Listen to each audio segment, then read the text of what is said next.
Salutations, Shades, and welcome back to your one-stop shop for all things strange and unusual, talking with shadows. The conversation everyone has, but no one wants to admit to. Here with your host, Vic Whately. And Marcus D. And guys, I know it's been a few days since we've gotten another episode out.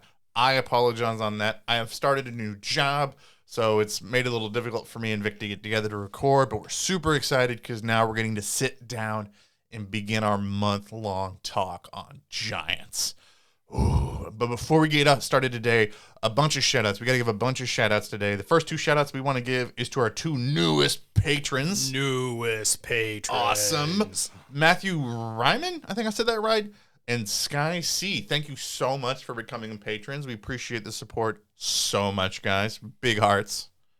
Another shout-out we want to give today, longtime listener Daniel Canterbury reached out to us to let us know about that he's been a longtime listener, huge fan of the podcast, and I felt that was awesome. Anytime you guys want to reach out to us, I've always said nobody loves their fans more than us. Big hearts to all you guys listeners out there. Big hearts.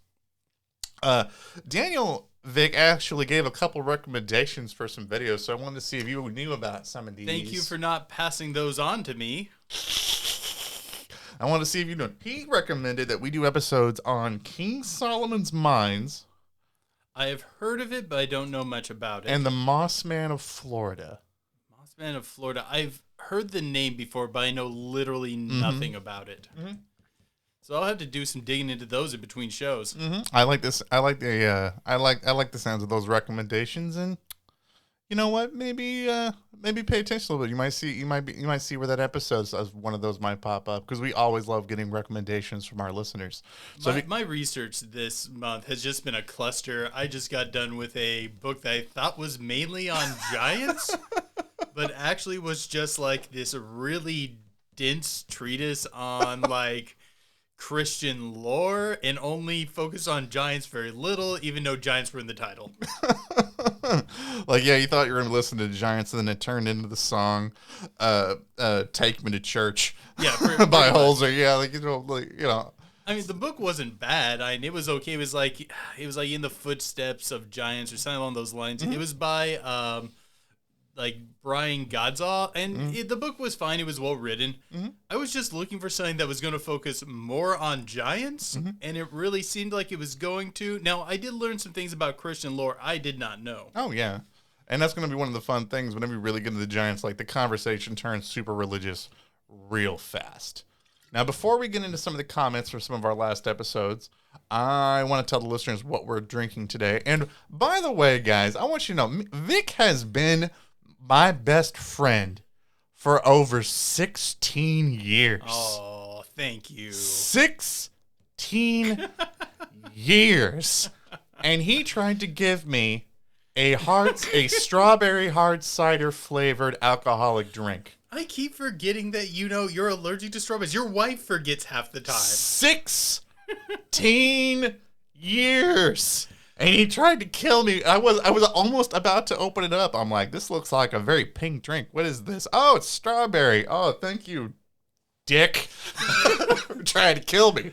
Hey, fortunately, I had something else for us to drink in the fridge. It is Barefoot Blueberry. Barefoot Blueberry. Awesome. Have you had a taste of it yet? I just did. I'm about to sip it. So this is, by the way, shout out to Daniel, by the way, for reaching out to us. Always cheers to you, good buddy. Oh, that's tasty. I don't know. I think it's very mediocre. Very mediocre. I mean, well, okay, looking at it, it looks like a blackberry wine. Like I'm expecting it to taste like blackberries. And then it's like this pungent blueberry. Also, I think you kept it at room temperature, which is also probably not good for it. I mean, I would have chilled it if I thought we were going to drink this. I thought we were going to be drinking Angry Orchard Strawberry today. I had to just go in and see what I had. Surprise, surprise, sweet blueberry wine tastes mediocre. I mean, temperature. So some of the barefoot stuff's good, even at room temperature. This is just not one of them. No, it is not. It's okay. But then again, between like wines, I typically like sweet wines. Oh yeah, me too. Although I can't have apple wines because I would just get fall down drunk. Like I had true. like Angry Orchard, like hard cider, like the green apple one, and I drank like I started with one, and then I think like 8 of them later, I'm like caterpillaring on the floor. Like it was just not. I was just. For those of you who are unfamiliar with caterpillaring, it's something specifically that Marcus does when he gets really drunk. Okay, if you know what caterpillaring is, you should slow down. I'm telling the story. Oh, okay. It's where he falls down on the ground and no longer tries to use his arms or legs to stand back up. He simply kind of moves his torso in like an inchworm fashion and uses that to get around for the rest of the night until his wife gets mad and drags him home. No, I'm trying to find a nice location to turn to cocoon and turn into a nice alcoholic butterfly. Oh man, like my color patterns is going to be like the Angry Toad logo, like patterns. And I haven't seen Caterpillar in over a year now. Well, that's because I try not. Well, dude, I'm in my mid-30s. You're in your late, 50s? Oh, my God. Mid-30s as well. Mid-30s. You're on the later end, bud. Sorry. Mid. It's a late mid. But I'm going to come across this table and start stabbing. I'm sorry. Get to the comments. We're going to the comments. I don't care what else you have to say. Go to the comments. Whole podcast is just me just ripping on your alcoholic taste in your old age. By the way, sir, with back and knee problems. Oh, you're the one who has the heart that's going to give out at any moment. True. I'll be surprised if you survive this podcast. That's true. Yeah, probably this wine's probably not good for me. It's probably too much of it in here anyway. All right, moving on to the comments, guys. Moving on to the comments. So the last two episodes we had, podcasters who stare at goats and the psychic arms race, was us talking with the awesome guys in the first episode with the guys from the Infinite Rabbit Hole podcast, who are fantastic guys. You guys should go check out their episode. They're actually about to come out with an episode where they do Project Bluebeam. Oh, neat. Mm-hmm. I actually let them know we did an episode on Project Bluebeam. We did a case file in our last season of our case files.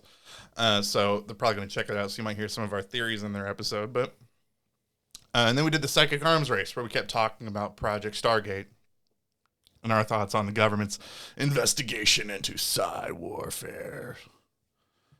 Nighthawk says, patron, by the way, said, I've tried astral projecting and remote viewing before. Most of the time I don't succeed, at least not consciously, but there's been a few times where I focus on something before falling into a sleep state. I will wake up knowing new things about the subject of my focus that I later verify to be true. I don't know if it's astral projection or some kind of other telepathic phenomenon. Okay.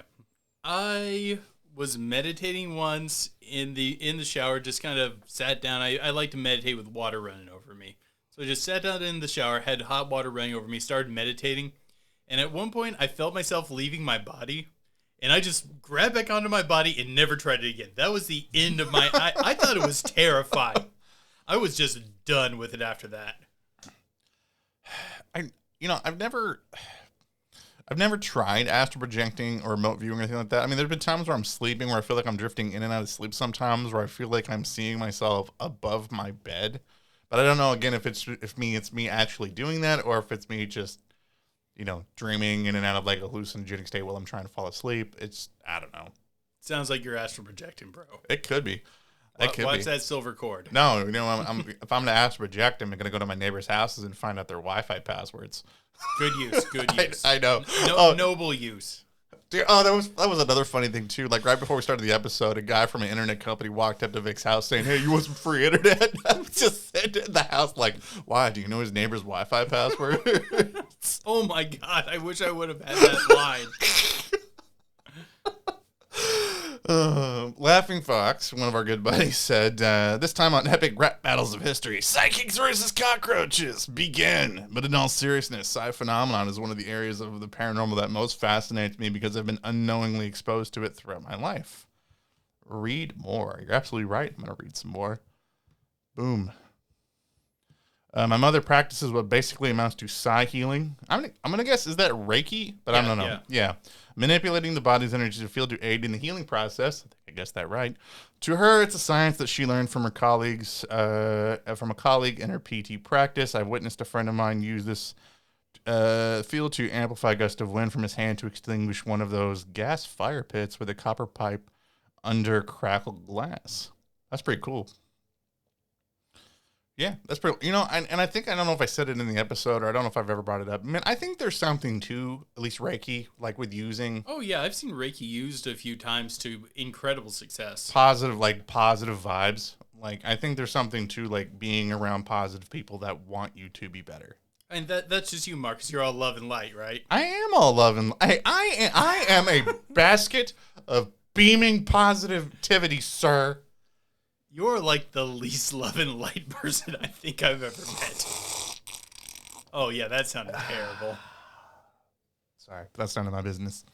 Also, I would watch that epic rap battle. I would watch too. all the epic rap battles, but I want to see that. Dude, if you guys have not listened to the Psychic Arms Race, you have to listen to it just for me to talk about the government investing money into seeing if cockroaches could determine where nuclear missiles are really at. And the fact that they do this to try to beat psychics. Yeah. Favorite part of the book. Hands down that I read. Absolutely. Ira Onoke said, want some obscure WoD mythology source material. Dwyo versus Snallygaster, giant wolf/wolfman whose enemies are clear-cutting, pollution, and tentacle-beaked flying abominations. What book is that in? The book, the Bygone, like I knew, like right below it, like it's in the Bygone Bestiary. Like if you're World of Darkness, like I absolutely love World of Darkness role playing books. They're absolutely hilarious. They're also, great. wait, who said this? Ira Onoke. Okay, and then Laughing Fox below it said the Bygone Beast. Okay, me, you, and Ira Ono and Laughing Fox are probably the only three people who've ever read the Bygone Bestiary. That is a freaking awesome book, but it's not a popular. But if you want a really good, like, I don't know if you're younger listening to this, if you want a good role-playing game series, World of Darkness is absolutely, like, in modern, it's absolutely fantastic. Heck, Marcus is running a vampire game in the new fifth edition for us right now. Yes, and I can't wait. If you don't think there's going to be some things for the Bygone Beast in there, you better be prepared, Vic. But I'll be ready. Yeah. So absolutely go check out those episodes. So that's going to be it for the comments that we have that we're going to go with for the episode, because I want to make sure that we get some time to actually like dive in to talk about Giants today. I'm so glad that our patrons picked Giants for this episode, because hand to God, Giants are one of my absolute favorite things to study. Oh, yeah. Marcus is really into Giants, like weirdly into them. Go back, like, I want to say it's like it's either 9 or 19. I mean, one of the earliest episodes of our podcast, we did the Giant of Kandahar story, which is a whole group of like U.S. soldiers in Afghanistan that come upon a giant. They like have a firefight with the thing. It's super cool, and I knew from early on that was one of the stories that I want to have. And truthfully, honestly, it's one of the best. It's one of the only modern giant stories where people are actually encountering giants walking around. I want to say I think the most surprising thing for me going into this was the lack of modern people reported seeing giants. I think humans have done a pretty good job of edging them out. I think that like there's been a long going like battle, particularly like with early man and fighting these guys. I mean, you don't want them as a neighbor. I mean, much of the lore says like at best they're just going to kill you and eat you. And that's like the good outcome. At best. Actually, I do take that back. Some of the stories involve there being like super nice giants, but they seem to be the minority. I mean, okay. Have you heard very much positive about like the early giants from the stories? For the most part, it's like they're cannibals. They're going to kill you. They're going to eat all your goats. They're going to steal your daughter. I mean, a lot of it's that sort of stuff. Mm-hmm. Like, I was always fascinated with them as a kid, because I remember like like a lot of kids that listen to this, the very first story of giants that I heard was like the story of like David versus Goliath, like in the Bible. That's like probably one of people's like easiest stories that you could think of, like I think for a lot of people, like for like early like legends of people encountering giants. And I'm always like, do you know the one thing about that story that people don't realize? That He's not a full giant? No, that he did. No, well, first of all, no, that he himself isn't a full giant. But I mean that David didn't stop just with him.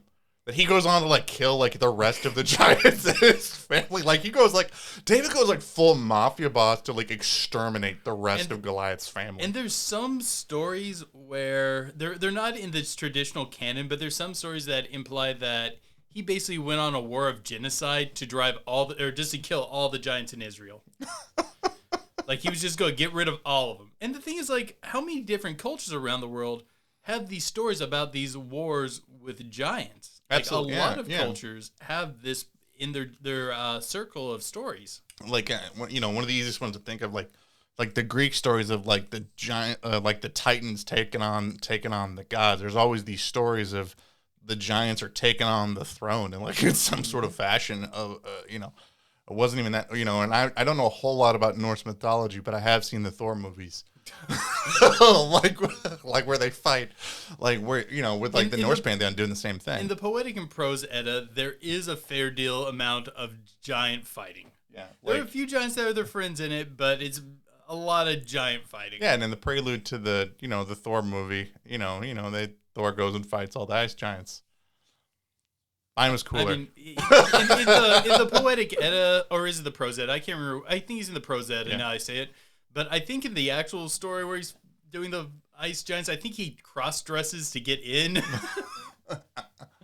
There's a lot more cross-dressing in the original story. Mm-hmm. Mm-hmm. And it wasn't even in, and it wasn't even just there. Like another one of my favorite stories involving giants too. Like one of the kings of England was actually a giant, Gog Magog. Like he's like actually like a ruler of giants that like the Britons had to like remove. It was the Britons or the Romans. I can't remember that like came in and like ousted him like from it too. I don't remember him from the history of the kings of England though. Maybe I just forgot that part. It's been at least 10 years since I read it. Maybe that's when it started, when they finally got rid. That's the first king of England. Like you killed the giants. All right, yeah, you're the top dog in the situation. That was weird though in the story. Like he actually comes back and faces like even though that Gog Magog was killed, like he apparently like comes back later, like in their stories, like and actually fights or like takes something like William the Conqueror. Really? Wait. Like a part 2. Wait a minute. Okay. Mm-hmm. William the Conqueror is a character I know his history fairly well. I don't remember a giant ever being like, hey man, I'm going to screw up. Also, isn't he a little late in the history giants to be popping in? Okay, first off, 2 things. 1, giants can live longer than regular humans. Okay, we already know that this is they can live longer than normal people. And 2, I'm pretty sure that it's a legend and it's not. I don't know if they live that, because I'm pretty sure that if he came along, then William Conqueror would be like, well, I guess that guy lied. Okay. So I'm gonna have to finish the job. Where in the story of William the Conqueror does this pop up? You had to have known I was going to ask this. I know. Sorry. Okay. 1325 to 1340. Like, because the thing was, I was looking up the Gog Magog's name because I can never pronounce it right.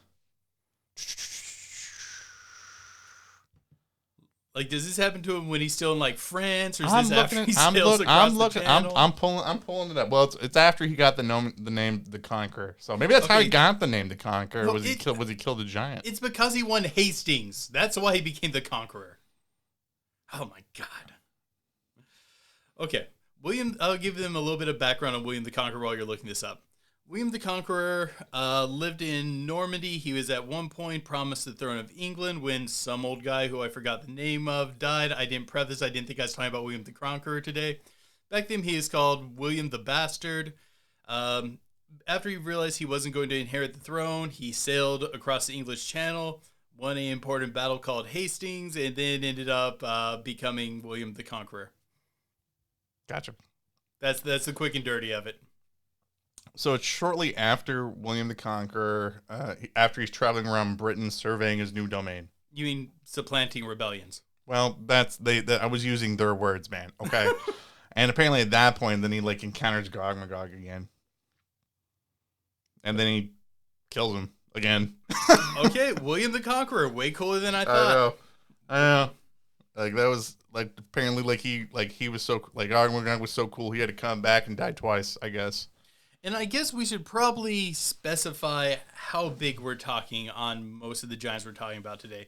Because, lore has them anywhere from being like a little bigger than normal to as big as a mountain. What sort of giants are we talking about? Yeah, I saw that when I was reading, because like a lot of the stuff that I was doing was I was reviewing a lot of evangelical preachers love doing stories of giants, and like apparently I've done a lot of research into finding like stories of like people finding these bones of giants all over the world. And there's a lot of them, guys. There's like a lot. There's enough of these stories that make sense that it's really making me think there might have been giants. No, there's a lot of these stories that when I was like, I listened to at least 5 presentations by different evangelical preachers, and they were all giving different accounts of giant bones they were finding, and they never repeated a single story, like in a 5-hour span. Like that's how much different material that people had to talk about, like finding various evidence of giant bones all over the world. But going back to what I was talking about, like when we were talking like how big are they?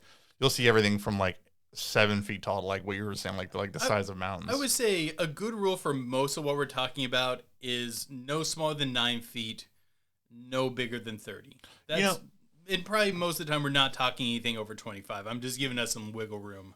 Like it was, oh God, it's weird because I was reading a theory. Do you notice that the earlier, like the closer to the modern age that we get, the giants seem to be getting shorter and shorter and shorter. Well, and that makes a lot of sense with the biblical lore I've been studying. Mm-hmm. Is that like over the flood? Well, that's part of the story, but it starts with the Watchers coming down.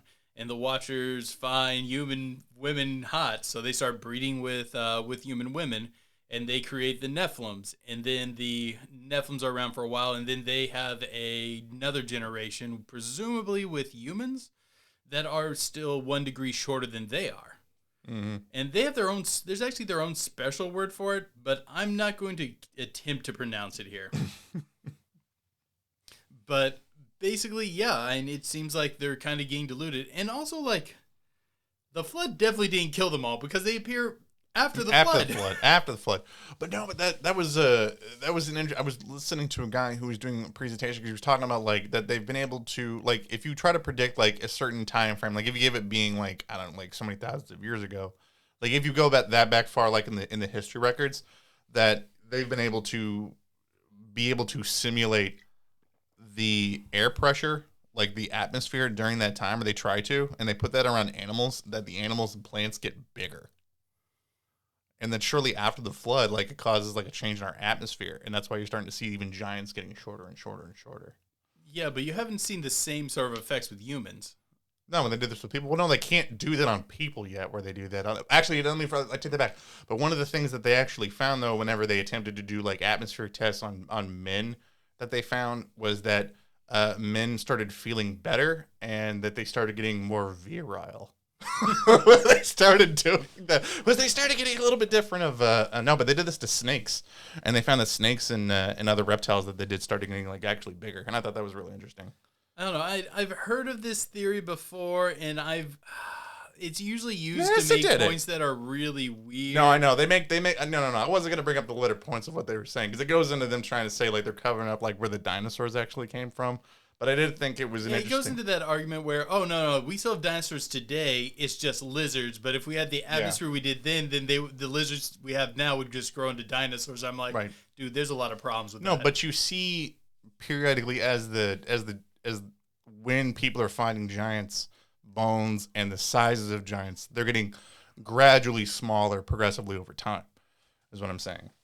Yeah, but you'd still, despite atmospheric conditions, nowadays have large mega mammals. You can have tiny diminutive mammals.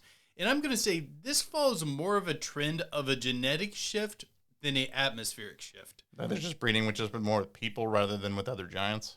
Yeah, or it's just a flaw in their genetics. Well, okay, think about it like this. They say that this is, the biblical lore makes it very clear that this is a unclean breeding of the Watchers and humans to create these Nephilim, right? These are two different, presumably, species interbreeding. There's going to be genetic flaws. Mm-hmm. And this just might be the genetic fallout. Or, well, there's the other school of thought that says, like, because in the passage, what they're saying is they say, like, the sons of God and, like, the daughters of man is the sons of God, generally what you're saying, presumably being, like, angels.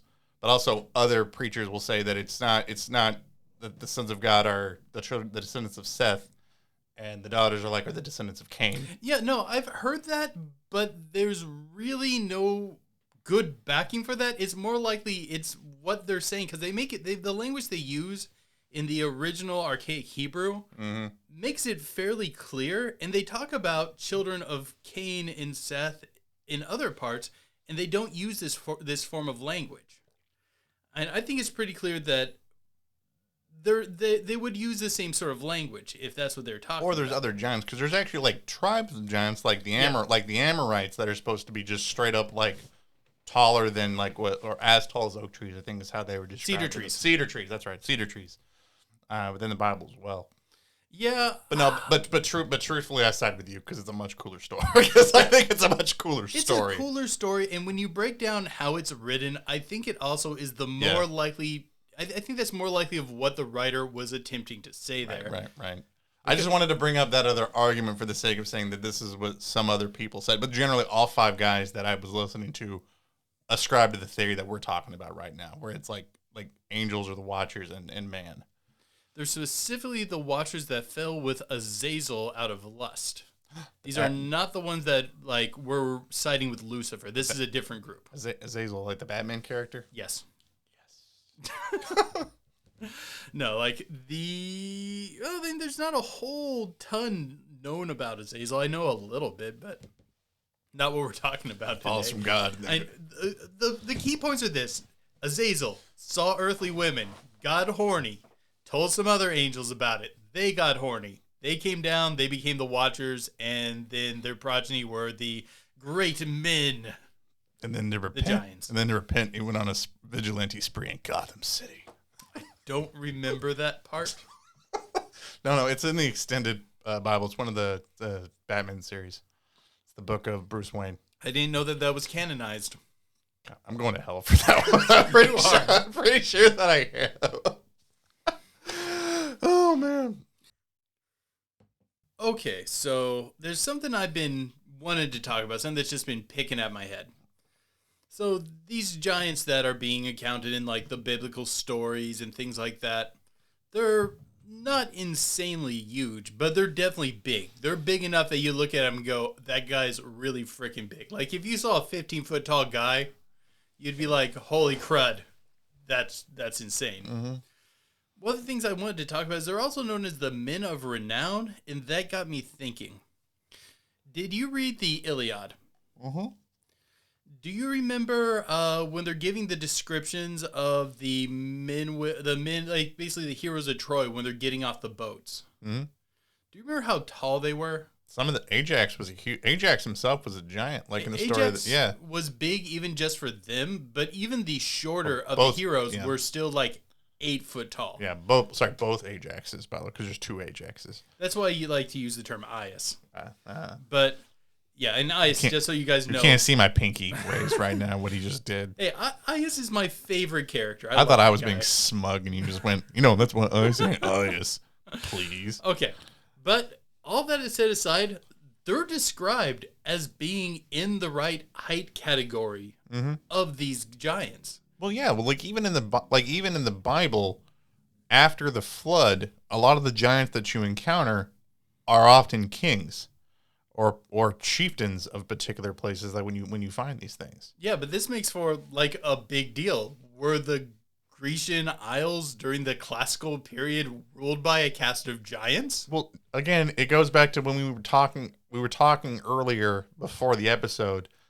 Generally it goes back to human evolution where you're you want the biggest guy being in charge. There's a reason why 60-something% of CEOs are over 6 feet tall, because... Yeah, but there's a difference between being big and being supernaturally big. Well, again, people are just going to look to you that you can... Well, also, keep in mind, you're in an ancient world where there's predators literally everywhere that can kill you.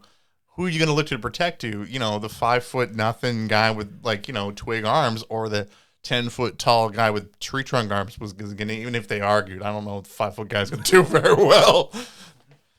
On average. I'm sorry, on average. Up until King David comes along and just corrects that situation. Well, and these guys are probably outside of his range. They're a ways from Israel. I don't think King David's going to like go up to the Greek Isles and start killing giants there. And if he did, I feel like he would have a hard time because it sounds like they're in charge of pretty much everything there. Actually, I can't think of anybody else in the Bible that killed more giants than him. But other than God, sorry. Other than than a defied being. But going back to that, like, do you think that there's this possibility, considering that we have this account of what the giants looked like, and then we have the account of from Homer of the Iliad about all the kings being these ginormous freaking people? I think that it's a product. I think it's a product of there being less giants after this major war with the gods goes down. Because no matter what, I mean, if you look at like Homer's time frame, that no matter what religious context you take this from, this is going to be after the war with the gods. The giants that are going to be left are going to have less giants to compete with, and the only people that they can really mingle with are regular men, and they're just going to be better off just amongst regular men. And then also, when they sail across the sea to face down with the Trojans, which I believe would be in Persia nowadays, no, Turkey, you got Hector on the other side, who's described as being just as big as them. Mm-hmm.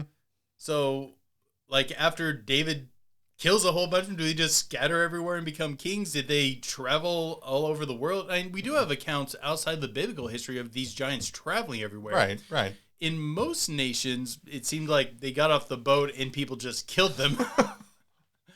But, like, do you think there's an angle on this, that the Grecian area could possibly have been kind of ruled over by a cast of giants of this ilk? Well, also, too, many of the ancient for the time we're talking about right now, were also described as being very barbarous, very rough people that just walk up and just eat people, or just are, I would say, less civilized or cultured. Now, it's not my words. That's the words of the people that killed them. I'm just saying. Okay, I'm not trying to be mean to the giants. You know, and the ones that seem to be mingling around are people that have been able to mingle in regular, like, normal people. Well, not normal. Sorry. Non-giant society. Also, there's something else that we haven't mentioned. Like, some extra digits. Right. Like many giants are often described as having like 6 fingers and and 6 toes and a second row of teeth. Yeah, which is a very interesting sort of little detail, I think, to throw in there. I was gonna throw out another one too. I don't, because you haven't brought this. I'm surprised you haven't brought this up. There's like no giant women ever described in like almost any of the stories. No, I found accounts of giant women. Like very disproportionately. Like there's not as many. That's true. They're normally the men of renown, not the women of renown. I'll give you that. Yeah. But there are mentions in some of the stories. I still feel like a 12-foot tall woman could just hold her own, just fine. But I did some digging into what these extra digits and teeth might mean. And do you have any ideas on biologically what that could do? That would allow you to have a lot more control over the massive weapons you have to wield. Yeah, you could wield a weapon like, okay, obviously someone that much bigger could obviously wield a weapon notably larger than someone of a regular size. This would allow them to take that up another notch. Beyond that, it would give you an exceptional amount of control and gripping strength. It makes sense with all the stories of giants hurling boulders and stuff like that. And even with like the massive weapons that you have in the biblical account, because we have measurements of like Goliath's spear, it would give them a lot of control over that. Beyond that, the extra toe would give them much more stable footing and lifting strength. And I can only assume, because I didn't find as much about this, I would assume that the extra row of teeth would be something along the lines of that would be a replacement row. Kind of like if you think about the inside of a shark's mouth, where there's a row of teeth, then a row of teeth, then a row of teeth. The purpose of it isn't that those extra teeth are going to give you more bite strength. It's that if you lose a tooth, that next one can pop into place. Dude, I was like searching, because I knew we were getting to this point, so I was trying to get ahead of you. Because I didn't think about the 2 rows of teeth, so I'm like Googling, like, what does a second row of teeth do? There's a lot of kids born with 2 rows of teeth. Oh, yeah. No, like when when the permanent teeth come in behind the baby teeth because they don't absorb the root. These are some freaky looking kids. Yeah, I've seen some pictures before. It is not super pretty. Ah! Sorry, I just Googled more. You are being so mean right now. That's a birth defect. Dude, What's wrong with you, Marcus? I hit the images thing. And those are people. You apologize to the Second World Truth community. I'm sorry. Oh God. Oh God. Apologize to them. Sorry. I had like you mean it. Oh my God. I had to curb. So I'm sorry. Oh my God. I'm sorry for your freaky looking face. That is not a right. I apologize for my co-host's curseness, like crassness. There we go. Oh my God, it's like a shark attack video gone horribly wrong. Oh my God, you're being so mean right now. I'm sorry. I didn't mean to. I'm curbing what I really wanted to say. I'm sorry. Okay, I apologize. I'm going to hell. I didn't realize how end up like mean I was gonna end up in this episode. I apologize. Oh God. But yeah, and I think that we could probably count that these things would be even beyond the size and notably more deadly than what a standard human would be on that size. Absolutely. And probably, it was probably an evolutionary thing for, like you were saying, to be able to wield the things that they had to wield. Yeah, in like some of the American Indian accounts, when they're preparing to go to war with some of these people, because there's a few American Indian accounts where these people are either eating people or stealing women or just being general douchebags. I mean, to be fair, that's like standard across the world. Like I really wish I could remember the two tribes that were having this conversation. I think it was Iroquois and Mohawk. No, there was one that started with a P. Once it's the Potawatomi? It might have been the Potawatomi. If it is, it's not the story that I'm thinking of, because Potawatomi would be in the wrong part of the world. Well, they're found all over. Well, yeah, but many of their primary tribes were like around this area, weren't they? I'm looking it up now. I love the fact that now that we have this, I can use my computer to look this stuff on the fly now. But whatever two tribes it was, basically they had created this coalition between the two of them to fight the giants. They sent out scouts, and they're basically like, yeah, they're big and scary, and they're ready for a fight. But with enough people and enough faith, we can kill them. And often it does come down to, like, when the humans are figuring out, can we beat them? It's faith. Pawnee, that makes more sense. Pawnee, that's what it was. I knew it started with a P. I knew 100% it absolutely did. Yeah. A lot of whole stories of red-headed giants in America that seem to just be cannibalistic. Oh, but we promised the listeners that we'd get to some of the stories about the burial mounds and stuff like that. 10 minutes later. Sorry, apparently we had a little more biology to go over. 10 minutes later. I really wanted to talk about the Trojan War. Well, again, we got into talking about Native Americans. There's a lot of like North American burial mounds where people have unearthed large skeletons, or reportedly had unearthed large skeletons. Like I was reading about one, the Chesawanababa mound. I can never pronounce that right. In Arkansas, where they had unearthed a giant that was over like 12, about, I think it was like 12 feet tall whenever they uncovered it. And there's other accounts like all throughout, like through New York. There's accounts of these like out here in the Midwest, like down on the East Coast. One of the interesting things I found is it kind of implies a different culture, but you would imagine if these giant people were spread out across the world, they would, basically develop culturally in different directions. Mm-hmm. But in the American burials, where they find multiple of them buried, they're often in a circle. Mm-hmm. Where the ones in Europe are kind of more along the lines of a traditional, like buried in row sort of thing. And I thought that was an interesting little thing to just find. Mm-hmm. There's even ones that have been found in North America that have been, like, there was one here in the Ohio Valley where they unearthed a giant skeleton that was actually in a clay coffin.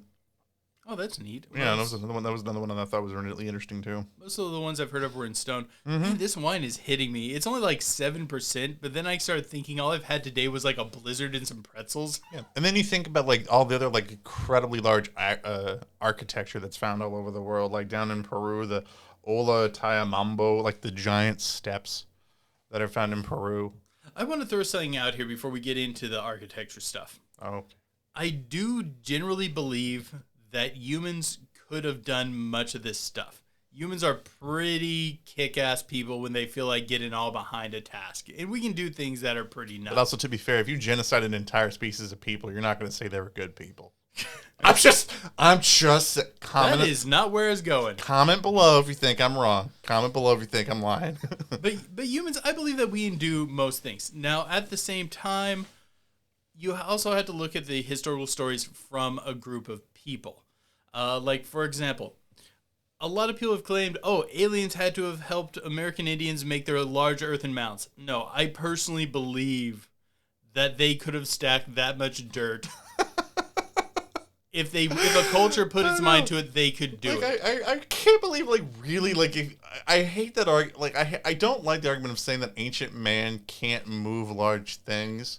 Like, but I cannot believe that they said that to Native Americans and large amounts of dirt. That's just a thing. How belittling do you have to be to a culture? Oh my God. At the same time, what I will say is that I think you also have to look at those people's traditional stories. And when they say, no, we did not build that, then you have to give it some credence. Like many American Indian tribes, when you talk to them about what's their story on their great earthen mounds, a lot of them will say, according to their their traditional stories, no, we did not build that. Now, I do believe that they were capable of it, but when they say we didn't build it, you really need to pay attention to that.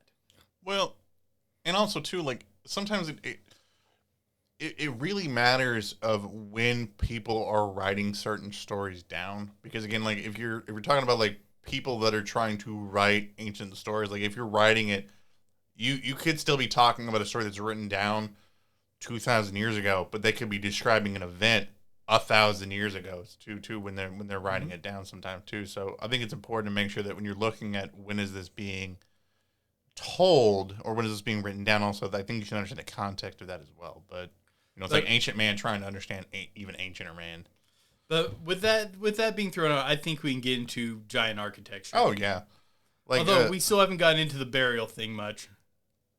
I mean, okay, we might have to just say that for the next episode. Like if you like I think a better thing to do, because we could literally sit here, guys, and we could tell you story after story after story after story, but truthfully, it actually all is the same story.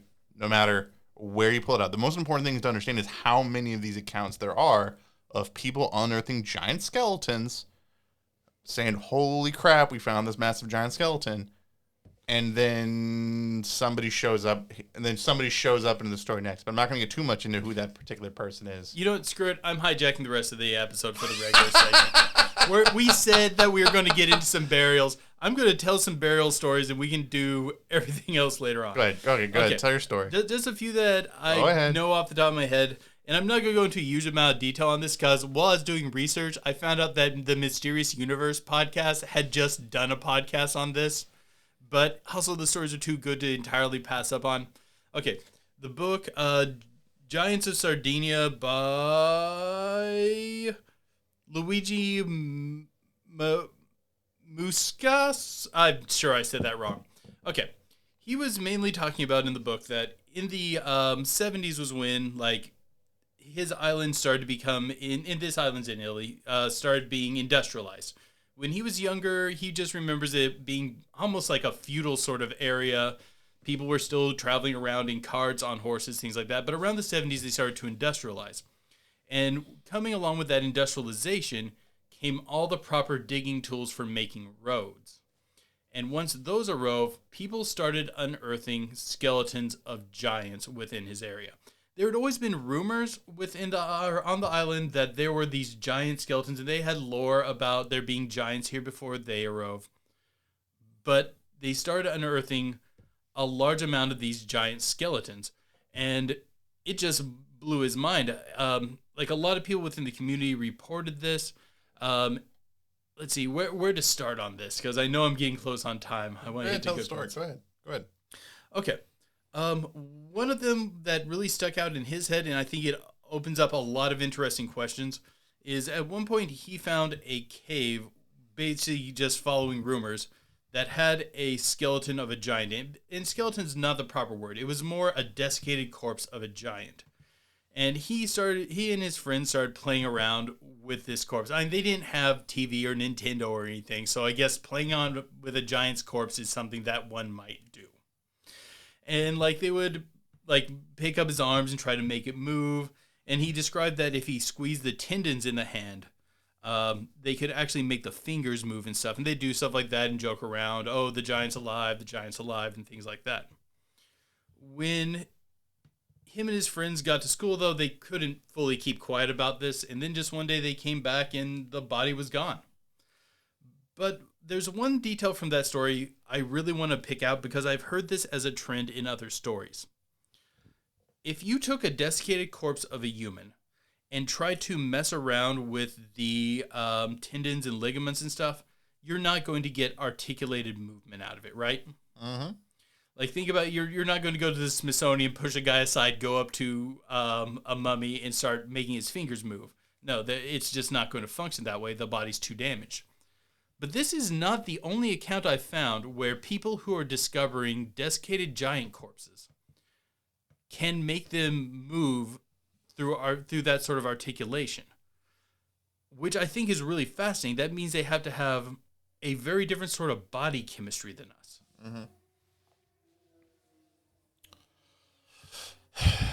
Well, I mean, people have often said that they're like a different race of people. Like, if you really generally believing that they're bred with this superhuman, if they have these superhuman genes that are spliced in them through their lineage, then that would probably explain why there's a different body chemistry than us.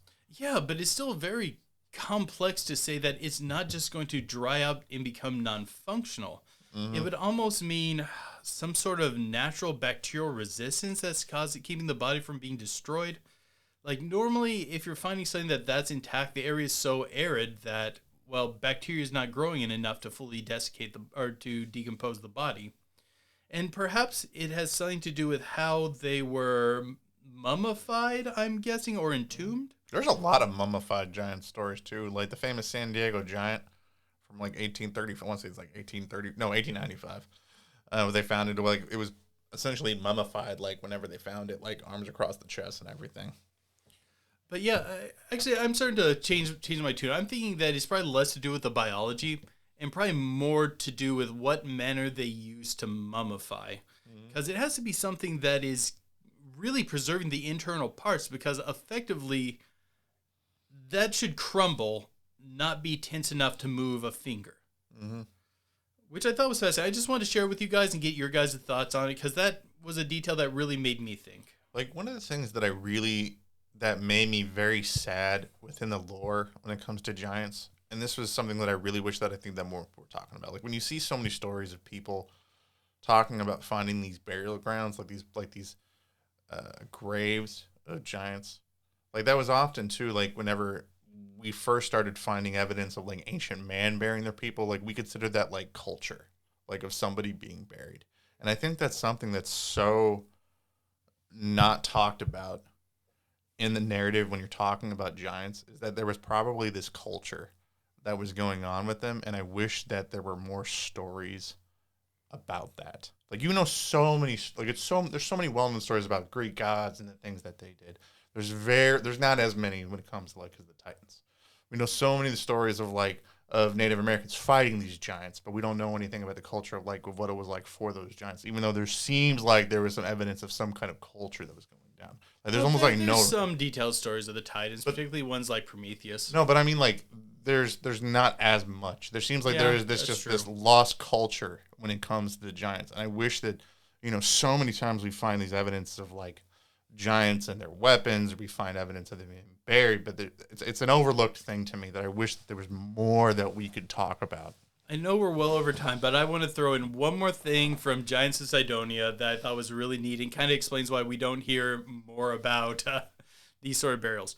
They're digging rows for a vineyard, and they're really kind of pushing to get this vineyard done. Mm-hmm. And the plow hits something that's not going through, and they end up digging it up, and they find all these stone tombs. And they open up the stone tombs, and they just have these giant people in it. Do you know what the owner of the vineyard says? What? Yeah, if we report this to anybody, we have to stop building the vineyard, and we have to get archaeologists in here. Bury them. No one ever saw this. And they just buried it. And they never reported it. I found a giant. Shh. The people need their wine. So that way that two paranormal podcasters later down the road can talk about giants on their podcast while drinking blueberry wine. And I just thought that was really neat. To wrap up this episode, because I think that we've, a lot of these stories, because if you say, like, if there's so many evidence of, like, people finding these giants, where do they go? Like, where's the evidence for it? Well, if you look, don't drop the ball yet. I'm not gonna. Well, we're about to wrap up the episode. I know, but I thought we were gonna cover that in the next one. No, we are, but I'm leaving with a teaser. Ooh, a teaser. Teaser. I'm not gonna spill the beans. Thank you, sir. I'm waiting. I'm excited. Why? Breath over here. You found all these. There's hundreds of stories, thousands of stories of people finding giant bones. Why are these not museums? Why are we not seeing these things? Well, at the very end of all of these giant stories that we're going to be talking about in our next episode, because the story always goes, somebody finds the giant, and then somebody shows up a little bit later. Now, who is that? Well, you're going to have to tune into our next episode to find out. I hope you guys enjoyed this episode. We're talking about giants, because this is just the tip of the giant berg. But we're going to be talking about giants for the rest of the set. We were a little everywhere. Like I said, the wine was hitting me hard, and there's just so much to talk about when it comes to these guys. No, I think we laid the groundwork of talking about giants while proving that this is a real thing. Like, this is a thing that people should be talking about. If you guys like this episode, don't forget to leave a comment below. Leave us a review. Like this episode. Share it with your friends. It's one of the best ways that you guys can show your appreciation to the podcast. But until next time, guys, keep believing. Because we'll keep listening. All right, we're going to slide into the Pillow Talk segment of the podcast. If you guys want to check out the rest of this awesome podcast, all you got to do is go over to our Patreon and sign up. For as little as $1 a month, you guys get all the rest of our podcast, as well as bonus episodes that we put up just exclusively for our patrons. And if you sign up to be a $2 a month member, you could actually vote on our poll of the month to decide what our actual next month's theme is going to be. Ooh, what's winning? I haven't checked. Right now, we have time and space anomalies currently winning. Ooh, I'm going to talk about myths that swallow people up and dump them into other places and times. With hairy humanoids right behind. Also excellent. With our most recent edition, things you can't find on YouTube. Actually, that's the one I'm rooting for, because we get to go way off the map. Oh, dude, if you guys end up getting that, if that ever gets picked, we're going way off the beaten trail, guys. I'm just bring you stuff that I would say at least 95% of you have not heard of it's going to get weird fast.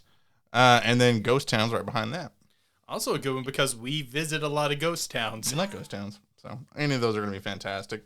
So yeah, all you guys got to do is go over to our Patreon and sign up, and you guys get all of those exclusive awesome things.